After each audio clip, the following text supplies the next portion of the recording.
Greetings, everyone. My name is Tony Forman.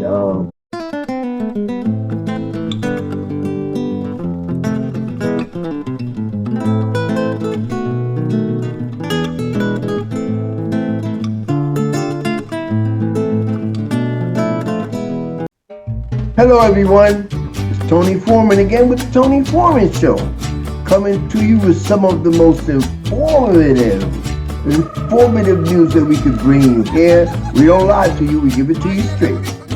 If you have any problems with what we're talking about, just write us and we'll have a conversation about it. We always bring on guests that are doing things, are not afraid to speak up, and we'll always bring you the truth. Today, I'd like to introduce you to Colonel. Could you introduce yourself? Yeah, I'm Mo Davis, up here in Asheville, North Carolina. And Tony, thanks for having me on. I appreciate it. Colonel Davis is a very, I would say, a very famous man. And I'll let you tell the people about that, Colonel. But I wanted to preempt it by saying that I'm very appreciative of the fact that you came on my show. People need to know the things that you're doing, what you have done, and how you think we could move forward, especially as the Democratic Party, and with all the things that are going on. And I'd like to take this moment to invite you to tell us a little bit about yourself. Yeah, sure. Happy to do it. Yeah, I grew up in Shelby. Spent my whole life there. Went to high school, graduated from Shelby High School.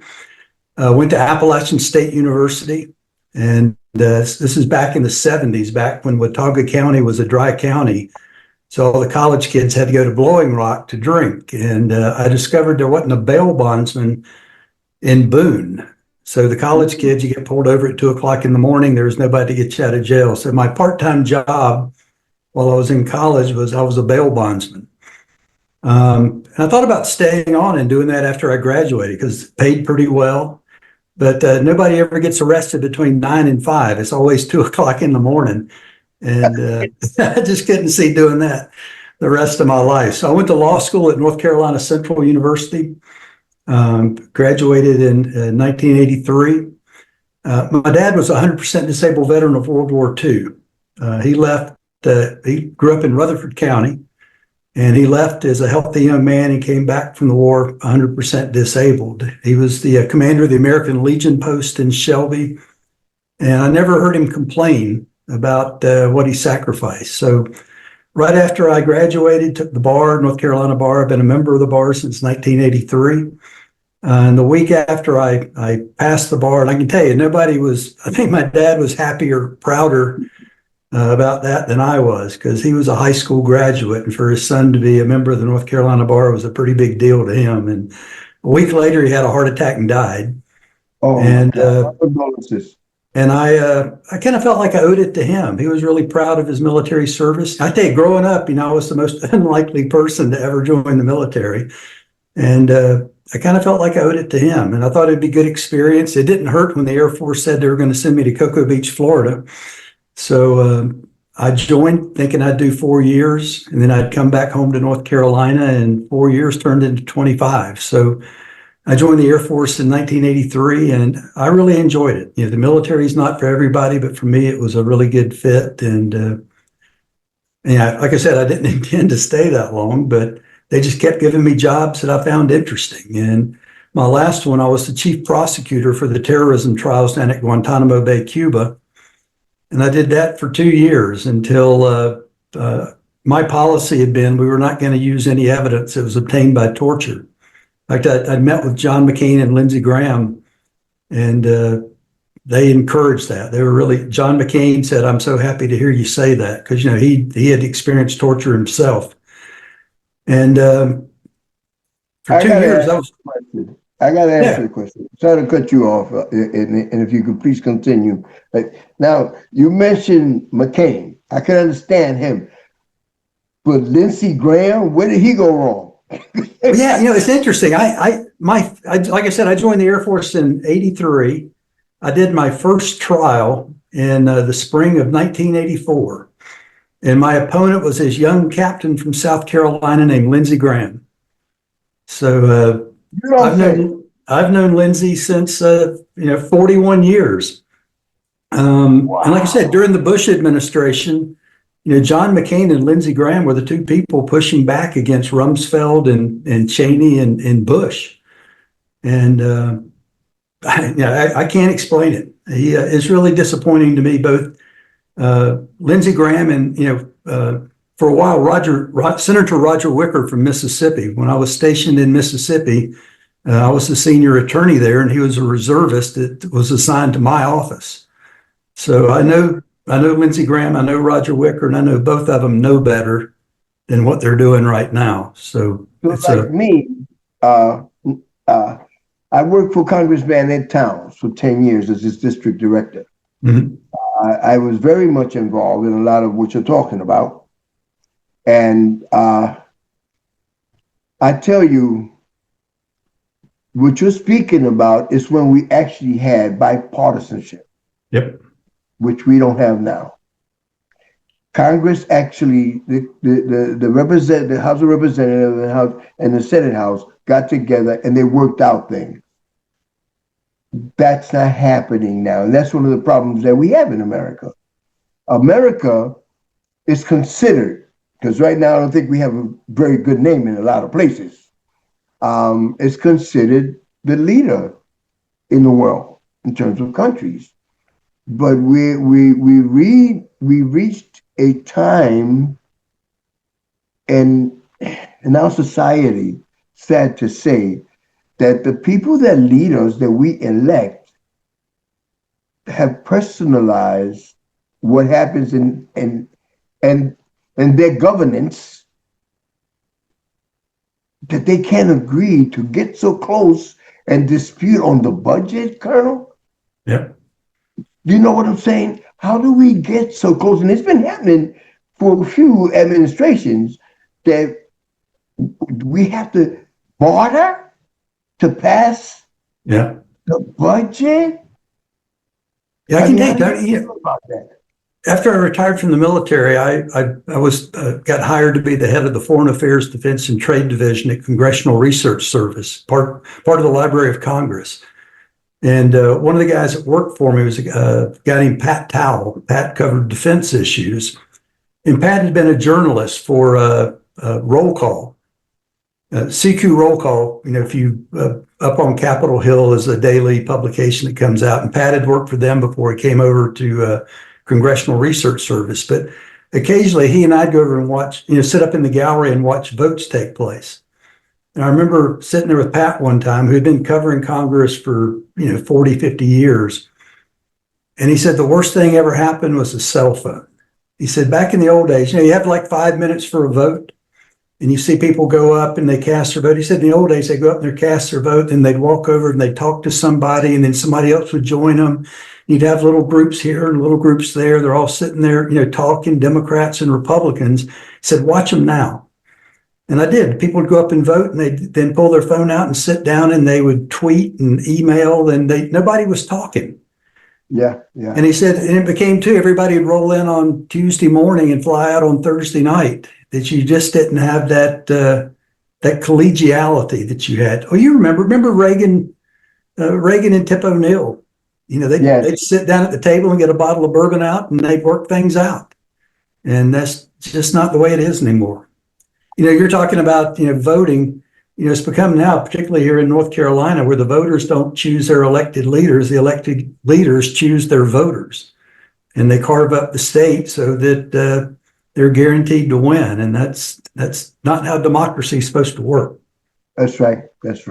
I'm sorry I cut you off, Colonel. No, that's okay. But I like for you to conclude, because you have a very impressive background, to just tell us a little bit more about yourself. Yeah. Well, like I said, I worked for Congressional Research Service. I was really thrilled. I really ticked off the Republicans when I ended up resigning over torture. I was eventually ordered to use evidence obtained by torture, and I refused to do it. And so I quit. And that really ticked off the Republicans.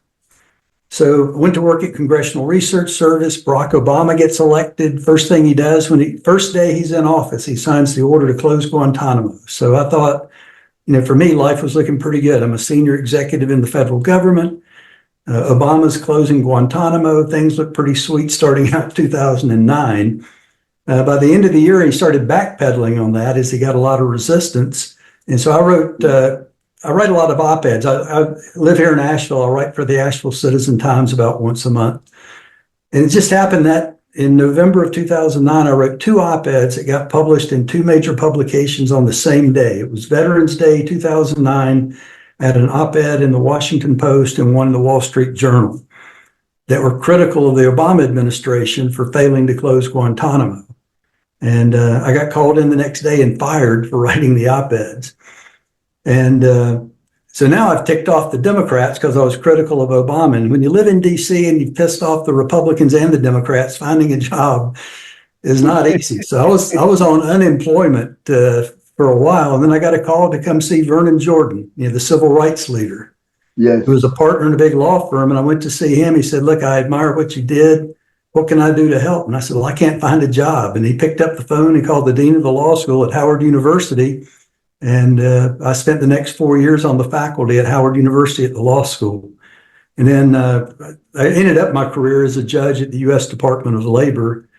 And in 2019, I retired and moved here to Asheville. Colonel, we're going to take our first break, and I'll be right back with you. Don't go anywhere.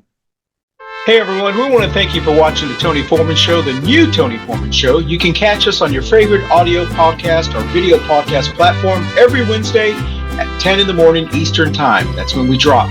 So once again, thank you for watching the new Tony Forman Show on your Cannis Media Network. Hey everyone, I hope you're enjoying the Tony Forman Show. I also want to remind you that our anchor show, Coffee and Pandusce, with Jenny and I, drops every Wednesday. Right, Jen? Yeah, it's one of the things. We got some new exciting shows coming to you this year with Cannis Media, and we want to definitely promote this. We got Tony Forman and another host, and exciting new looks at especially the Latinx Hispanic community. They're very relevant to that, just like coffee originally was. And tune in, check them out, and see what you think. Give us some feedback. All right, so continue to enjoy the Tony Forman Show, but also jump over and watch Jenny's show on Two Queers in a Truck, and also our show, Coffee and Pandusce. Bye, y'all. Mm-hmm. Bye, y'all. Hello, everybody. We're back with Colonel Don. I believe we're friends now, so I could call her Colonel Don. Colonel Don, we're back now, and we'd like to talk a little bit to you. I heard that you ran for Congress, and I'd like to know a little bit more about that. Sure. Could you tell us a little bit more about that? Well, as I said, we moved here to Asheville in 2019, and if you recall back in that time, the Republican legislature had gerrymandered Asheville. I refer to Asheville as the Berkeley of the Blue Ridge. It's a blue dot in a sea of red. And at that point in time, to dilute the Democratic vote, they had split Asheville down the middle and put half of it in one congressional district and half in another. In fact, the University of North Carolina at Asheville, depending on which dorm you lived in, you could be in 2 different congressional districts. So where I'm sitting right now, I'm on the east side of Asheville. I was in the district that Patrick McHenry represented in Congress. He had Mark Meadows represented the other side, and Patrick McHenry represented this part. And so I had no intention of running for Congress. And then in November of 2019, our state Supreme Court ruled that it was unconstitutional under our state constitution to gerrymander the district. And so they had to put the district back together. And that put me in Mark Meadows' district. And I'm not a fan of Mark Meadows. And I figured somebody needed to take him on. And if not me, who? So I got in the race late. I was really worried. There were about a half a dozen Democrats who were already running and had been running. And I was worried. I got in right around Thanksgiving, and the primary was early March. And I just didn't know if I could make up the difference. A couple of weeks later, Mark Meadows announced he was not going to run for re-election. He was going to be Donald Trump's chief of staff. And so then the Republican field opened up as well. So I won the Democratic primary, and was looking forward to the campaign. That was, like I said, early March was the primary. And about a week, I thought, it ended up the Republicans were in a runoff because nobody got 30% of the vote. So they were going to be fighting it out amongst themselves until May. And I thought, well, that's great for me. I can get out and go to the VFWs and the volunteer fire departments and get a head start on this. And the week after is when we first started hearing about COVID. And COVID really changed the tenor of the election. Yeah. So we chose to be responsible and not, the Republicans were having these big mega spreader events where, they just totally disregarded the threat of COVID, and we chose to be responsible. And eventually, the winner on the Republican side was a young man named Madison Cawthorn. Yes. Folks might remember him. He's a young man in a wheelchair. He was paralyzed in a car crash over spring break in Fort Lauderdale.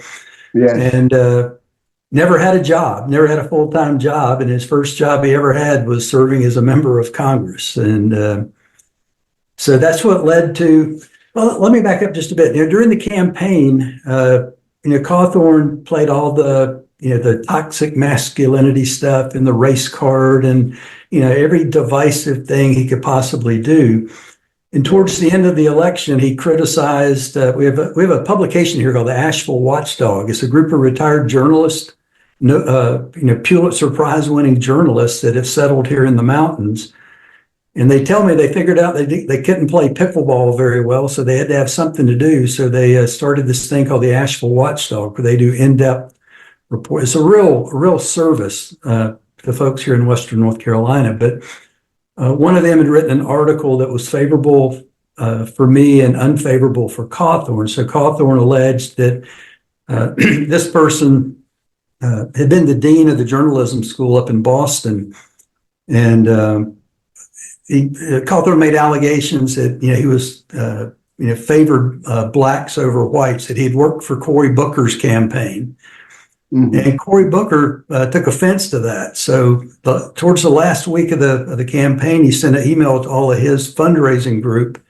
And so we had this big wave of money that came in, about $150,000 in the last week of the campaign, when it was really too late to use it. I mean, all the ad buys and stuff had been done. So when the election was over, we had money in the bank and we were looking for something to do. So we started a PAC, a super PAC called the American Muckrakers. And our objective was to make Madison Cawthorn a one-term congressman. And we created the PAC because David Wheeler lives up north of here in Spruce Pine. David had run for the state Senate in that same election. And that's where he and I got to be friends because we were traveling around the same area. And so David and I created the PAC with the goal of getting rid of Cawthorn.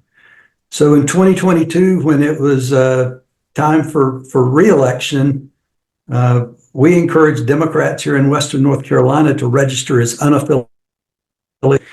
Because in North Carolina, if you're an unaffiliated voter, you can vote in either the Democratic or the Republican primary. So our objective was get enough people to vote in the primary to get rid of Cawthorn. And we did that. And he lost the primary. Chuck Edwards won the primary. And to me, that was it was worth the effort to make him a one and done. Afterwards, David wanted to continue on. And for me, it was Cawthorn was my sole objective. David ended up looking for other opportunities. He ended up going out to Colorado, and Lauren Boebert. If you look back at the 2022 race, the closest congressional race in the entire country was Lauren Boebert's, which she was in a deep red district that Trump won by a large margin. The Democrat that was running out there, the Democratic Party thought it was a waste of time, so they didn't provide it. David went out and Colonel, I need you to hold your thought. All right. I want you to continue this conversation. We have to go to a break, and as soon as we come back from the break, we'll continue this conversation. I'll appreciate it very much.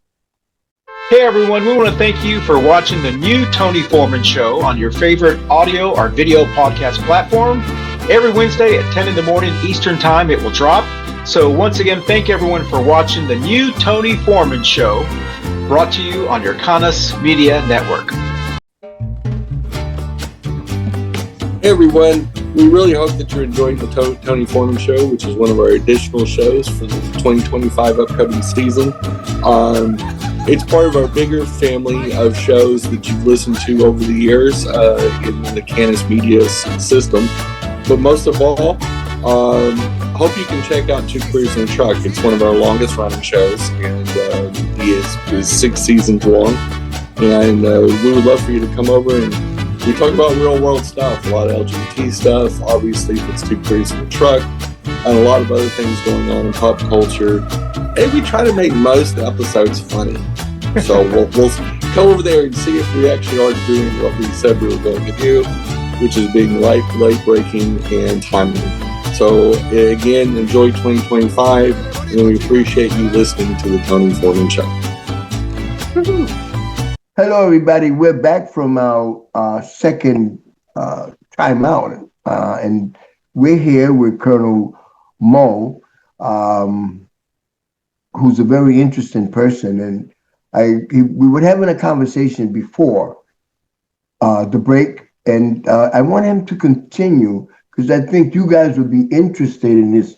I don't want to say colorful, but very, very interesting conversation in terms of how when he started, the things that he done, what he's seen, his experience. It would be very inspirational to a lot of Americans to know that we have people like the Colonel that can educate us on certain things that have occurred that we don't need to revisit in terms of occurrence again.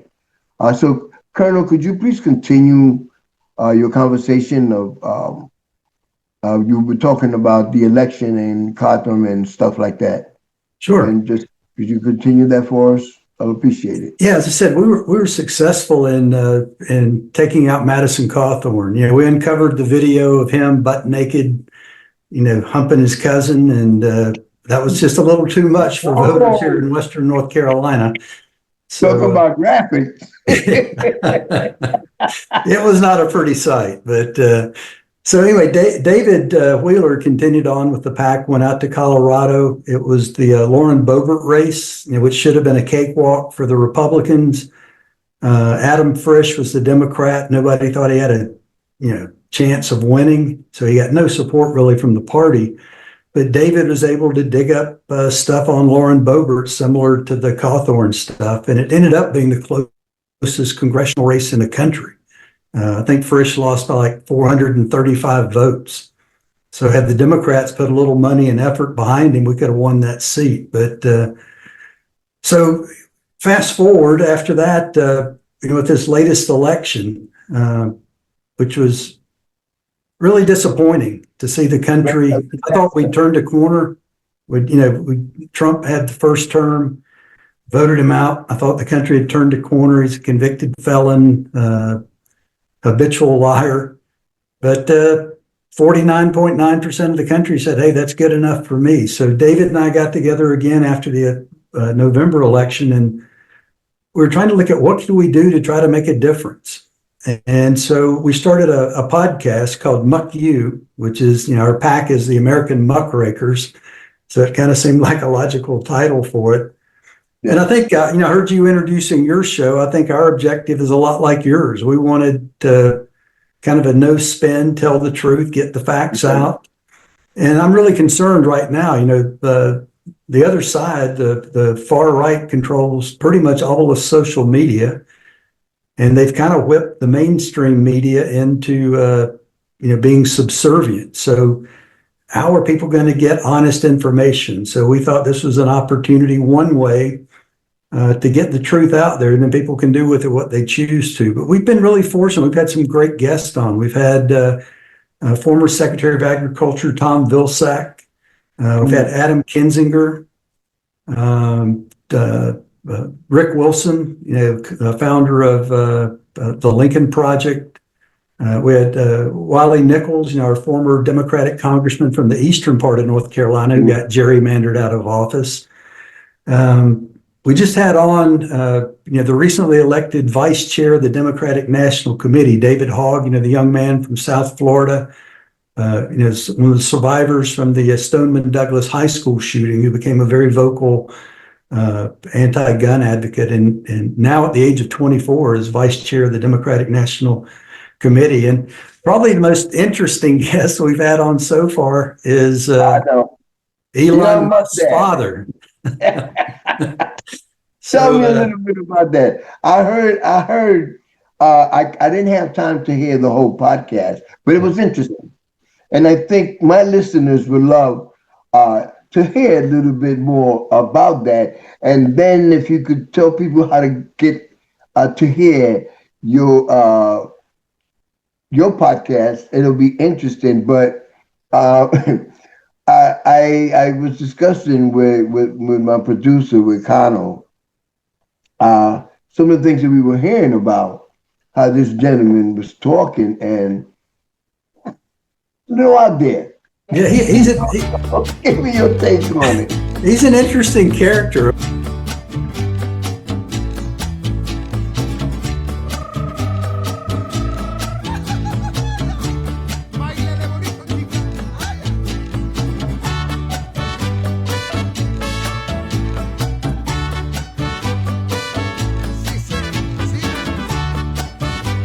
Colonel Mo, I'm telling you, you are an impressive gentleman. Someone that I respect, I highly respect. And I think a lot of kids, young people need to hear your story. So I want to discuss some of that. Maybe I could find a way that you could come in and talk to high school kids and tell them about. Because I know the people at the board and a lot of the teachers, but it is a pleasure to have you on my show, the Tony Forman Show, TFS, and we'd like to see you again. Love you, my brother. Yeah. Take care, Tony. Take care. Hey, everybody. I want to thank each and every one of you for watching. Thank you for being a part of my world, and we'll see you next week for the show.